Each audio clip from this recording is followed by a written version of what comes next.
આજે resort white બજેટમાં તો વાનરક્ષણનું ફંક્શન એટલે ડેકોરેશન થઈ ગયું એટલે બધા લોકો આવી ગયા અને થઈ ગયું તો હલ્દી માટેનું સેટઅપ તૈયાર એટલે થઈ ગયું તો ફંક્શન ચાલુ અને બપોર થઈ ગયો એટલે જમવાનું થઈ ગયું તૈયાર અને એ પણ ગુજરાતી એટલે બધા લોકો આવી ગયા જમવા અને સાંજે તો એક નાનકડું કાર્નિવલનું ફંક્શન એટલે બધા લોકો આવી ગયા અને પછી કરતા હતા ડિસ્કો.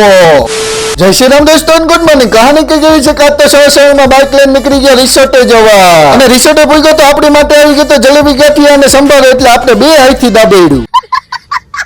નાસ્તો કરીને વ્હાઇટ બજેટમાં આવ્યો તો વ્હાઇટ બજેટમાં તો વાનરસમનું ફંક્શનનું ડેકોરેશન થઈ ગયું એટલે પછી બધા લોકો આવી ગયા વાનરસમમાં. ત્યાર પછી હલ્દી માટેનો સેટઅપ લાગી ગયું અને થઈ ગયું તો ફંક્શન ચાલુ એટલે ઢોલ વાગતો હતો એટલે મંડપ રોપાતો હતો અને પછી બધા કરતા હતા ડિસ્કો.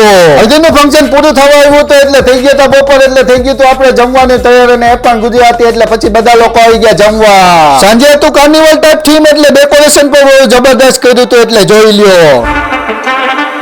અને સાંજે થઈ ગયું તો ફંક્શન ચાલુ. મળીએ આપણે નવ લોકમાં, ત્યાં સુધી જય શ્રી રામ, બાય બાય.